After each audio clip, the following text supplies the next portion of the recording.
Hello class, good afternoon. I hope you all are doing well. जैसा कि आप सबको पता है कि हमने लक्ष्मीकांत को लेके एक नया इनिशिएटिव स्टार्ट किया था। सॉरी, मैं थोड़ा सा बीच में ज़्यादा बिजी हो गया था तो हम सेशंस नहीं लेके आ पाए थे। तो इससे पहले हमने काफ़ी सारे क्लासेस किए हैं, करीब करीब 12 सेशन मैंने इसके ऊपर किया है। आज मैं बात करने वाला हूँ इस सेशन में प्रेसिडेंट ऑफ इंडिया के बारे में। ठीक है, एज यू नो, जो प्रेसिडेंट ऑफ इंडिया होते हैं वो हमारे यहाँ पे इलेक्टेड होते हैं। क्योंकि जब आप प्रियम्बल को पढ़ोगे तो हमारे प्रियम्बल के अंदर साफ साफ लिखा हुआ है कि इंडिया क्या है, इंडिया एक डेमोक्रेटिक रिपब्लिक कंट्री है। ओके, और रिपब्लिक का मतलब क्या होता है कि जो हेड ऑफ स्टेट होते हैं, यानी कि जो हमारे प्रेसिडेंट ऑफ इंडिया होंगे, तो हेड ऑफ स्टेट क्या होंगे, ये कोई हेरार्की नहीं होगा, कोई मोनार्की नहीं होगा, ये क्या होंगे, ये चुने जाएंगे। ठीक है, तो आपको क्या दिखता है कि हमारे यहाँ प्रेसिडेंट के लिए इलेक्शंस किए जाते हैं। ठीक है, तो एक एक करके चलिए हम देखते हैं कि प्रेसिडेंट है क्या, प्रेसिडेंट का रोल क्या है, इंपॉर्टेंट रोल क्या क्या होता है, क्या क्वालिफिकेशंस होने वाले हैं, क्या कॉन्स्टिट्यूशनल प्रोविजंस हैं प्रेसिडेंट ऑफ इंडिया के लिए, ये सब हम एक एक करके यहाँ पे डिस्कस करेंगे। ठीक है, चलिए स्टार्ट करते हैं। सबसे पहले जानते हैं प्रेसिडेंट ऑफ इंडिया के बारे में। देखो, प्रेसिडेंट ऑफ इंडिया के बारे में अगर मैं बताऊं तो इनको बहुत सारे पावर्स दिए गए हैं। ठीक है, आपने सुना होगा the president of India is the highest office of the land under the constitutional framework of India. देखो, जो प्रेसिडेंट ऑफ इंडिया होते हैं ये पहले सिटीजन होते हैं, पहले नागरिक होते हैं हमारे देश के। ठीक है, और अगर आप देखोगे तो एक ऑर्डर की अगर बात करें तो सबसे जो टॉप ऑर्डर आपको दिखता है वो कौन से होते हैं, तो प्रेसिडेंट ऑफ इंडिया होंगे, उसके बाद वाइस प्रेसिडेंट ऑफ इंडिया दिखेंगे, then prime minister of India दिखेंगे। ठीक है, तो इस हायरार्की में सबसे ऊपर आपको कौन दिखेंगे, तो प्रेसिडेंट ऑफ इंडिया देखेंगे। ठीक है, साथ साथ अगर देखो तो प्रेसिडेंट ऑफ इंडिया और क्या होते हैं, तो head of the Indian state. अब इंडियन स्टेट का मतलब यहाँ पे एक ब्रॉड सेंस में आपको लेना पड़ेगा। मैं यहाँ पे ओवरऑल एक टेरिटरी की बात कर रहा हूँ। तो इंडिया की पूरी टेरिटरी के हेड कौन होंगे, तो वो कौन होंगे, तो प्रेसिडेंट होंगे। हालांकि हमारे यहाँ आप देखोगे तो दो हेड पाए जाते हैं, एक नॉमिनल हेड होते हैं और दूसरे क्या होते हैं, रियल हेड होते हैं। पहला क्या होंगे, नॉमिनल, और दूसरा क्या होंगे, रियल हेड होंगे। नॉमिनल हेड जो होते हैं इनको हम डी जियोड भी कहते हैं। क्या बोलते हैं, डी जियोड हेड भी बोलते हैं। और रियल हेड को हम क्या बोलते हैं, तो डी फैक्टो हेड बोलते हैं।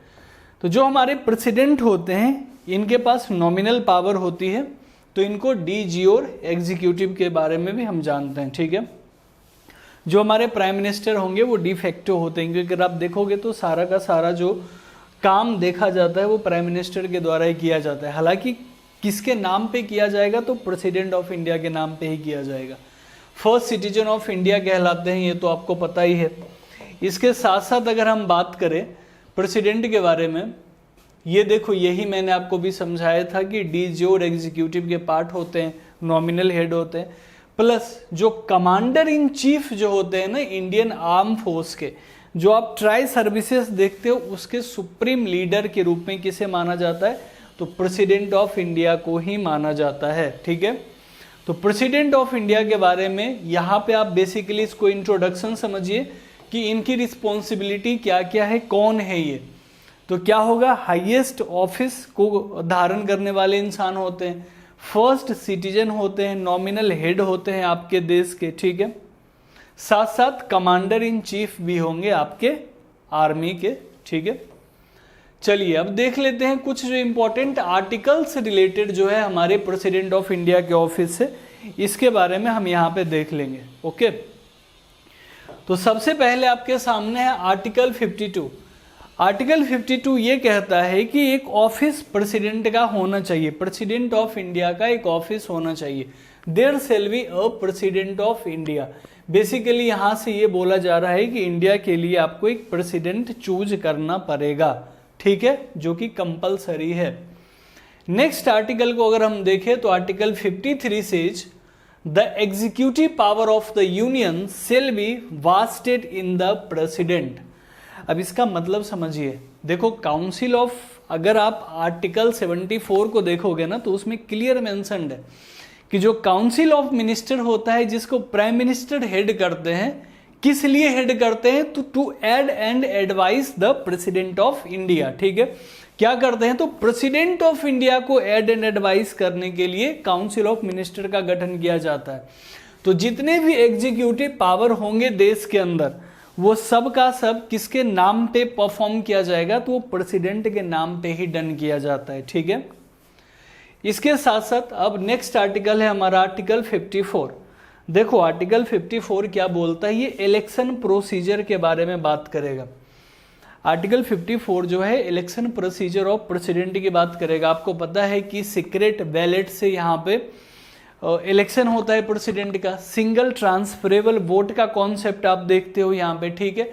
और कौन कौन यहाँ पे अगर इस कॉलेज की बात करें तो इस इलेक्टोरल कॉलेज के अंदर कौन कौन पार्टिसिपेट करेंगे, तो जो इलेक्टेड मेंबर हैं लोकसभा के, राज्यसभा के, वो पार्टिसिपेट करेंगे। साथ साथ जो इलेक्टेड मेंबर हैं स्टेट लेजिस्लेटिव असेंबली के, प्लस जिन जिन यूनियन टेरिटरी के अंदर आपको लेजिस्लेशन दिखता है वहां के भी इलेक्टेड मेंबर पार्टिसिपेट करेंगे। ठीक है, फिलहाल दिल्ली और पुडुचेरी पार्टिसिपेट कर रहा है। एक बार 2026 का सेंसस हो जाए और जम्मू कश्मीर में इलेक्शन हो जाए तो उसके बाद जम्मू कश्मीर भी आपको पार्टिसिपेट करता हुआ यहाँ पे दिख जाएगा। ठीक है, नेक्स्ट आर्टिकल क्या है, तो नेक्स्ट आर्टिकल है हमारा आर्टिकल 55, जिसके अंदर क्या बोला गया है कि manner of the election of president. तो प्रेसिडेंट का इलेक्शन किस मैनर पे होता है, आपको पता है कि सीक्रेट बैलेट से होता है, सिंगल ट्रांसफरेबल वोट से होता है। तो यही इसी मैनर्स की यहाँ पे आपसे चर्चा की गई है। ठीक है, नेक्स्ट आर्टिकल जो है आर्टिकल 56, ये किस बारे में बात करता है, तो आर्टिकल 56 आपसे ये बोलता है कि the president shell hold office for a term of 5 years। Basically जो प्रेसिडेंट के ऑफिस का टर्म होता है वो कहाँ पे मेंशन है, तो वो आर्टिकल 56 के अंदर ऑफिस ऑफ प्रेसिडेंट का टर्म आपको एक टाइम पीरियड यहाँ पे दिखेगा कि 5 साल के लिए इनको प्रेसिडेंट अपॉइंट किया जाता है यहाँ पे। ठीक है,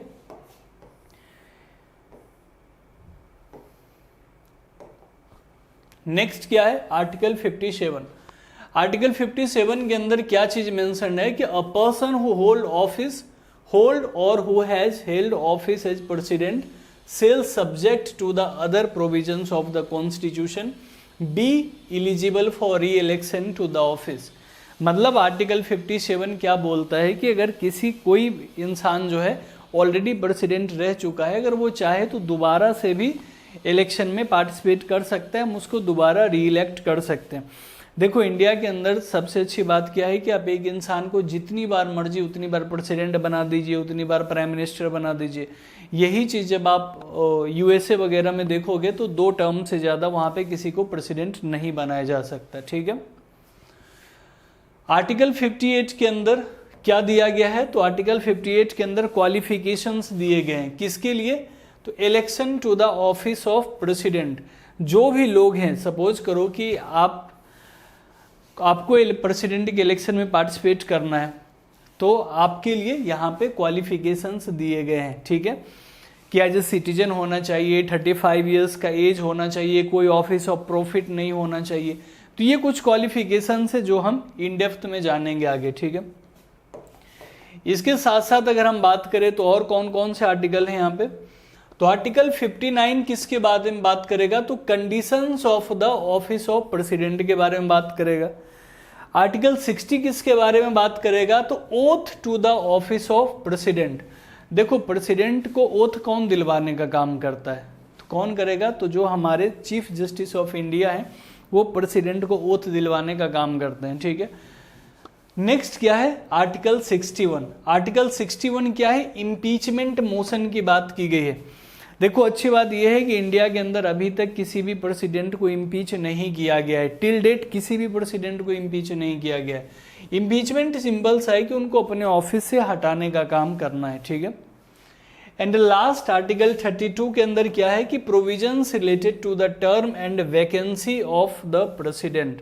सपोज कीजिए कि किसी कारणवश प्रेसिडेंट की डेथ हो जाती है या कोई हेल्थ इशू हो गया जिसकी वजह से ऑफिस वैकेंट हो गया, तो इनकी जगह कौन लेगा, तो इन सब के बारे में आप आर्टिकल 62 के बारे में जानोगे। ठीक है, तो टोटल अगर आप देखोगे तो आर्टिकल 52 से लेके आर्टिकल 62 तक का जो क्लॉज है ये किससे रिलेटेड है, तो ये प्रेसिडेंट ऑफ इंडिया से रिलेटेड है, ठीक है। अब चलिए हम सबसे पहले प्रोसेस ऑफ इलेक्शन जान लेते हैं कि प्रेसिडेंट का इलेक्शन कैसे होता है। तो देखो 3 पॉइंट लिखा हुआ है, कौन कौन पार्टिसिपेट करेगा पहले ये देख लेते हैं। तो कौन कौन करेंगे, तो elected member of both houses of parliament. देखो एक चीज आप यहां पे समझो, अगर हम इम्पीचमेंट मोशन की बात करते जो कि आपको आर्टिकल 61 के अंदर दिखा, तो इम्पीचमेंट मोशन में क्या होता है कि जो नॉमिनेटेड मेंबर्स होते हैं वो भी पार्टिसिपेट करते हैं, लेकिन जब आपसे पूछा जाए इलेक्शन के बारे में तो सिर्फ और सिर्फ इलेक्टेड मेंबर ही यहाँ पे पार्टिसिपेट करेंगे पार्लियामेंट के, ठीक है। इसके साथ साथ अगर आप देखो तो इलेक्टेड मेंबर जो स्टेट लेजिस्लेटिव असेंबलीज के होते हैं वो भी पार्टिसिपेट करेंगे। इसके साथ साथ जो elected member of legislative assembly of UT of Delhi and Puducherry, ये भी यहाँ पे पार्टिसिपेट करेंगे, ठीक है। और जब एक बार मैंने पहले भी आपको बताया कि जब एक बार अगर जम्मू कश्मीर में इलेक्शन हो जाता है सेंसस के बाद, फिर वो भी पार्टिसिपेट करना शुरू कर देंगे इसके अंदर, ठीक है। और प्रेसिडेंट के इलेक्शन की बात करें तो आपको पता है कि सीक्रेट बैलेट से होता है कि आप जो वोट डाल रहे हैं वो कोई नहीं देखेगा, बेसिकली एक मेंबर से नहीं देख सकते, सीक्रेट वोटिंग होती है। दूसरा क्या है कि प्रोपोर्शनल रिप्रेजेंटेशन आपको देखने को मिलता है और सिंगल ट्रांसफरेबल वोट होता है, ठीक है। अब देखो सिंगल ट्रांसफरेबल वोट का कॉन्सेप्ट जो है ना वो बहुत ही अलग है।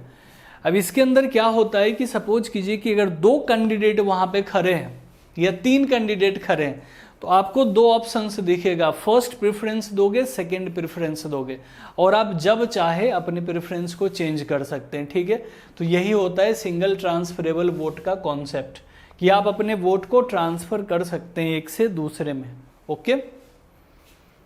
चलिए अब यहां तो हमने देख लिया कि इलेक्शन में कौन पार्टिसिपेट करता है, इलेक्शन का प्रोसीजर क्या है, सिंगल ट्रांसफरेबल वोट है, सीक्रेट बैलेट के थ्रू किया जाता है। अब हम क्वालिफिकेशंस की बात कर लेते हैं, ठीक है, कि प्रेसिडेंट बनने के लिए क्या क्या क्वालिफिकेशंस जरूरी है। तो क्या क्या क्वालिफिकेशन जरूरी है, अगर आपको इंडिया जो कि एक डेमोक्रेटिक रिपब्लिक है, अगर यहाँ पे आपको प्रेसिडेंट बनना है तो सबसे पहले क्या जरूरी है, तो आपको be a citizen of India, Bharat का नागरिक होना बहुत जरूरी है, ठीक है। इसके बाद क्या दूसरा फैक्टर आएगा, तो वो आएगा एज का फैक्टर। तो एज कितना होना चाहिए, तो 35 ईयर्स ओल्ड मिनिमम एज होना चाहिए। अगर आप 35 साल से कम के हो तो आप इलेक्शन, प्रेसिडेंट का इलेक्शन नहीं लड़ सकते, ठीक है। इसके बाद क्या है कि meet the qualifications to be member of the Lok Sabha, मतलब इनके अंदर क्वालिफिकेशन होना चाहिए कि ये मेंबर ऑफ पार्लियामेंट भी बन सके। मतलब जो खूबियां एक होनी चाहिए ना, क्योंकि आप प्रेसिडेंट बना रहे हो, देश का पहला सिटीजन बना रहे हो, सर्वोच्च पोजीशन दे रहे हो, हाईएस्ट पोजीशन है, तो इनके अंदर क्या होना चाहिए, कुछ एबिलिटी वगैरह भी होना चाहिए, ये देखना पड़ेगा हमें। चौथा क्या है कि note hold any office of profit. देखो एनी ऑफिस ऑफ प्रॉफिट का मतलब सिंपल से आपको समझना है, कोई भी ऐसा ऑफिस जहां पे इनको किसी भी तरह से सरकार के द्वारा फायदा पहुंचाया जा रहा है, ये वैसे ऑफिस को जब ये चुनाव लड़ेंगे तो उस समय इस ऑफिस को धारण नहीं करेंगे। अगर सपोज करो ये कर रहे हैं, मान के चलिए कि ये किसी मेंबर ऑफ पार्लियामेंट है लोकसभा या राज्यसभा से, तो इलेक्शन से पहले इनको इस्तीफा देना पड़ेगा, क्योंकि प्रेसिडेंट जो होते हैं वो किसी भी मेंबर के, किसी भी हाउस के मेंबर नहीं हो सकते, वो पार्लियामेंट के पार्ट होते हैं। बिल्कुल आर्टिकल 79 के अंदर क्लियरली लिखा हुआ है कि parliament consist of the president of India plus Lok Sabha plus Rajya Sabha, ठीक है, क्लियर लिखा हुआ है। लेकिन प्रेसिडेंट जो होंगे किसी भी ऑफिस से नहीं आएंगे, किसी भी हाउस से नहीं आएंगे, ठीक है। तो ये जो थे ये कुछ क्राइटेरिया वगैरह दिए गए थे। अब हम नेक्स्ट बात करने वाले हैं ओथ के बारे में कि प्रेसिडेंट किस चीज की शपथ लेते हैं। जैसा कि मैंने आपको समझाया कि जब भी हम प्रेसिडेंट ऑफ इंडिया के बारे में बात करेंगे तो आपको पता है कि जो चीफ जस्टिस ऑफ इंडिया होंगे, चीफ जस्टिस ऑफ इंडिया क्या करेंगे, ओथ दिलवाने का काम करते हैं, ठीक है। और चीफ जस्टिस ऑफ इंडिया को ओथ कौन दिलाएगा, तो वो हमारे प्रेसिडेंट ऑफ इंडिया दिलाएंगे। Before taking office the president must take an oath in which he or she swears to. अब देखो ओथ किन किन चीजों का लेंगे यहाँ पे, वो जरूरी है। तो पहला क्या है कि to faithfully execute the office. देखो आपको पता है कि जो प्रेसिडेंट का ऑफिस है, अगर आप एक हायरार्की देखो तो सबसे टॉप पे आपको प्रेसिडेंट दिखते हैं, देन वाइस प्रेसिडेंट, ऐसे वो हायरार्की चालू हो जाते हैं, कम होता जाएगा धीरे धीरे पावर। तो सबसे ज्यादा पावरफुल ऑफिस देखो तो कहीं ना कहीं प्रेसिडेंट का ही है। तो उनको थोड़ा सा फेथफुल होना पड़ेगा, उनको समझना पड़ेगा उनकी रिस्पॉन्सिबिलिटी क्या है, ठीक है। सेकेंड क्या है कि to preserve, protect and defend the constitution and the law. देखो एक तो ये पहले सिटीजन भी है, सबसे टॉप हायरार्की पे बैठे हैं। दूसरा क्या है कि फर्स्ट सिटीजन भी है। तीसरा क्या है कि पार्लियामेंट के भी ये इंटीग्रल पार्ट होते हैं। तो इनका क्या काम होगा, तो प्रिजर्व करना, प्रोटेक्ट करना, किसको, हमारे कॉन्स्टिट्यूशन को, ठीक है। तीसरा क्या है कि to devote himself to the services and well being of the people of India.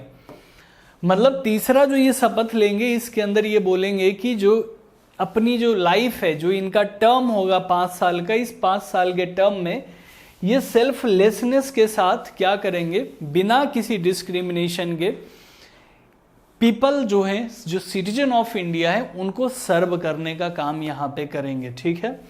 तो ये 3 जो है ऑफिस में जाने से पहले ये 3 ओथ इनको लेना पड़ता है प्रेसिडेंट ऑफ इंडिया को। पहला क्या है, फेथफुल एग्जीक्यूट द ऑफिस। दूसरा क्या है कि संविधान को प्रिजर्व, प्रोटेक्ट करने की बात की गई है। और तीसरा क्या है कि devote himself to the services and wellbeing of the people of India, ठीक है। कि जो आम पब्लिक है, जो सिटीजन ऑफ इंडिया है, उनके वेलबींग के लिए बहुत अच्छा इनको करना पड़ेगा, ठीक है, हमेशा तैयार रहना पड़ेगा। देखो अभी तक हमने क्या क्या देख लिया, अभी तक हमने सारे आर्टिकल्स देख लिए प्रेसिडेंट से रिलेटेड। इसके बाद हमने ये देखा कि क्वालिफिकेशन क्या क्या होना चाहिए, इलेक्शन प्रोसीजर भी हमने देख लिया। इसके बाद हमने ये देख लिया कि जब एक बार इलेक्ट होके आएंगे तो ओथ जो लेंगे वो क्या ओथ लेंगे वहां पे, ये भी हमने देख लिया। अब फाइनली हम इम्पीचमेंट की बात करेंगे, जो कि आपको आर्टिकल 61 के अंदर मेंशन्ड है, ठीक है। अब देखो आर्टिकल 61 के अंदर जो इम्पीचमेंट की बात की गई है, तो प्रेसिडेंट को आप इम्पीच कैसे कर सकते हो।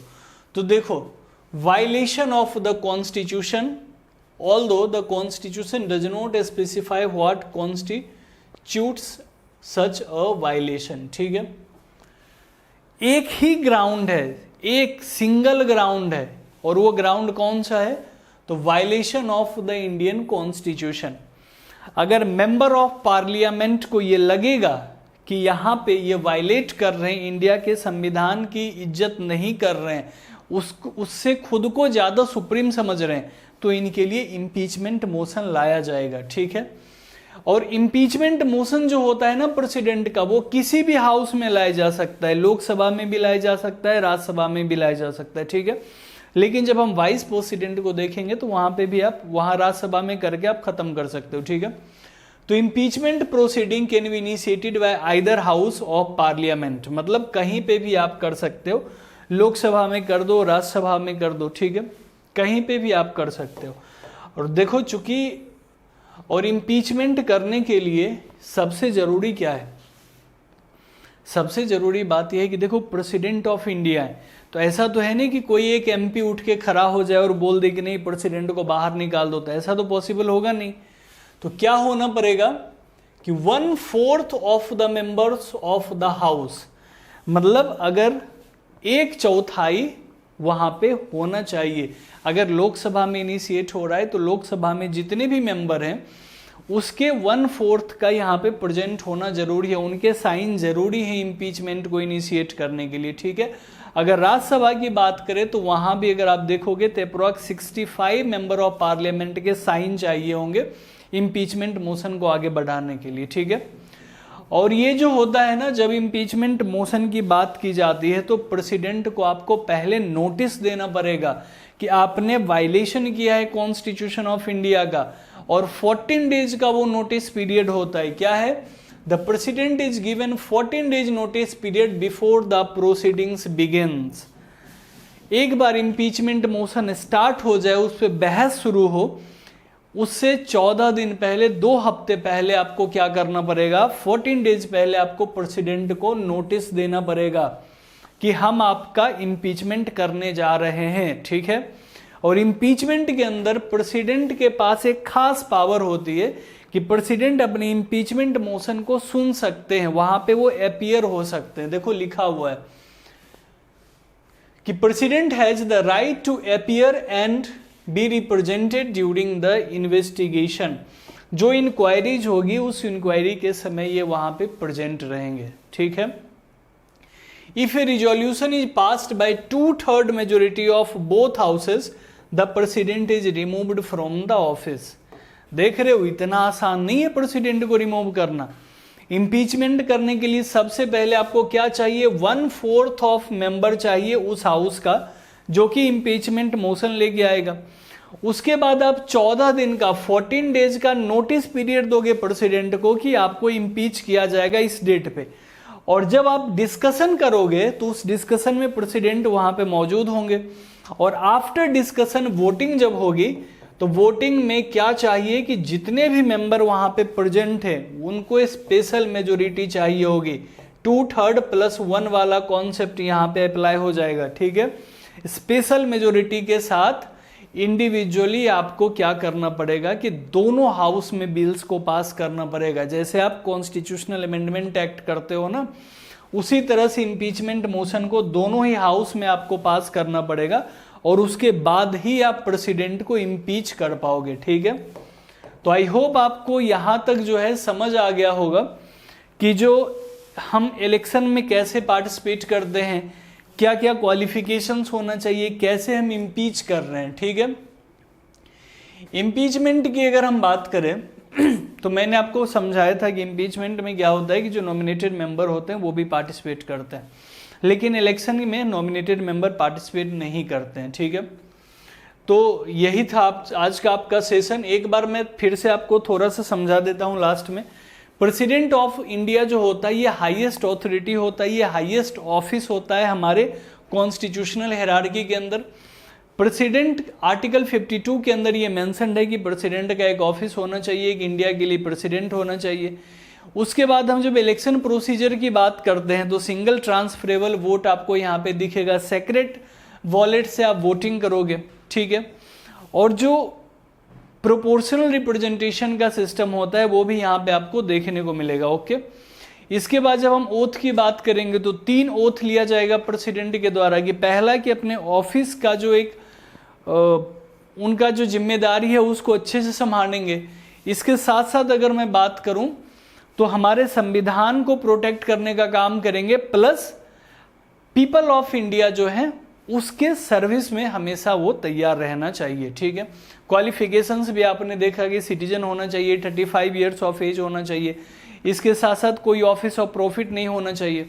और फाइनली इम्पीचमेंट की बात करें तो मैंने आपको क्लियरली समझा दिया यहाँ पे कि 14 दिन का उनको टाइम पीरियड देना पड़ेगा और 2/3 ऑफ मेजोरिटी के साथ, एक स्पेशल मेजोरिटी के साथ आपको इंडिविजुअली दोनों ही लोकसभा और राज्यसभा दोनों में इस बिल को पास करना पड़ेगा। इसके बाद ही आप प्रेसिडेंट को इम्पीच कर सकते हैं। प्रेजेंट डे तक एक भी प्रेसिडेंट को इम्पीच नहीं किया गया इंडिया के अंदर, ठीक है। तो आई होप आपको सेशन पसंद आया होगा।